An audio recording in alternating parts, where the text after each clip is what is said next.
యువగలం పాదయాత్రలో ఇంటర్ విద్యార్థుల్ని ఆనాడు నేను కలుస్తాం జరిగింది. కలిసినప్పుడు వాళ్ళు పదే పదే మా తల్లిదండ్రులు మమ్మల్ని ప్రైవేట్ కాలేజీలకి పంపించలేకపోతున్నారు, అందుకే ప్రభుత్వ జూనియర్ కళాశాలలో మేము చేరుతున్నాము, మాకు కూడా ప్రైవేట్ రంగానికి ధీటుగా మాకు కరికులం కానివ్వండి, టెస్టులు కానివ్వండి అన్నీ మెరుగుపరచండి అని ఆనాడు నేను కోరటం జరిగింది.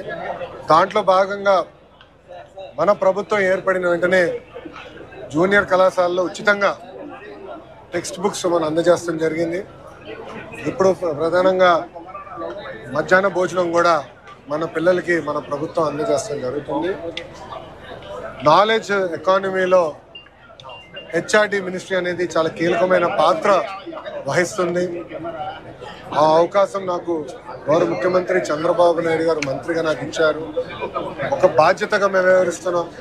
కేజీ నుంచి పీజీ వరకు విద్యను ఎట్లా బలోపేతం చేయాలి, కొత్త సంస్కరణలు ఎట్లా తీసుకురావాలి, ఇతర రాష్ట్రాల్లో ఇతర దేశాల్లో ఎలాంటి కరికులం పాటిస్తున్నారో దాన్ని ఎట్లా చేయాలని దాంతో కూడా అనేక చర్చలు జరిగినాయి.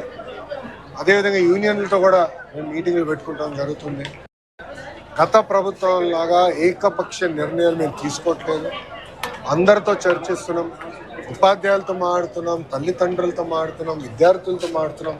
వాళ్ళకి ఏం కావాలో తెలుసుకున్న తర్వాతనే నిర్ణయాలు తీసుకుంటాం జరుగుతుంది. గత 6 నెలలుగా మీరు కూడా చూశారు, నేను ఇక్కడ ఫీల్డ్కి వెళ్తే కూడా సర్ప్రైజ్ విజిట్స్గా ప్రభుత్వ పాఠశాలలు కానివ్వండి, అటు లైబ్రరీలు కానివ్వండి వెళ్తాం జరుగుతుంది. అక్కడ విద్యార్థులు ఎదుర్కొన్న సమస్యలు ఏంటి, ఉపాధ్యాయులు ఎదుర్కొన్న సమస్యలు ఏంటి, ఏం చేస్తే బాగుంటుందని దానిపైన కూడా కలిసికట్టుగా మేము చర్చిస్తున్నాం. దాంట్లో భాగంగా Andhra model of school education తీసుకురావాలని నిర్ణయం తీసుకున్నాం. ఆ మోడల్ అంతా ఇప్పుడు రెడీ అయింది, త్వరలోనే ప్రజల ముందర కూడా పెడతాం. టీచర్ ట్రాన్స్ఫర్ యాక్ట్ దగ్గర నుంచి హైయర్ ఎడ్యుకేషన్ కమిషనరేట్ పాత్ర ఏంటి, యాప్షీ కరికులం ఎలా బలోపేతం చేయాలి, హైయర్ ఎడ్యుకేషన్ కరికులం ఎలా బలోపేతం చేయాలి దానిపైన కూడా సుదీర్ఘంగా చర్చించి ఇవన్నీ అమలు చేసే భాష మేము తీసుకుంటాం. నేను ఒకటే చెప్పదలుచుకున్నా, ప్రైవేట్ రంగంతో ధీటుగా ప్రభుత్వ పాఠశాలని జూనియర్ కళాశాలను తీర్చిదిద్దే బాధ్యత మాది. నేను స్పీచ్లో కూడా చెప్పా, జనరల్గా ఏప్రిల్ మాసంలో యాడ్స్ పెద్ద ఎత్తున వస్తాయి, ఎవరికి first rank, second rank, third ranks వచ్చాయనేది వస్తాయి. అట్లా వచ్చే, ఎందుకంటే ఇప్పుడు సమయం మాకు తక్కువ ఉంది, ఆటోమేటిక్గా రిజల్ట్స్ ఇంప్రూవ్ అవుతాయని నేను భావిస్తాను.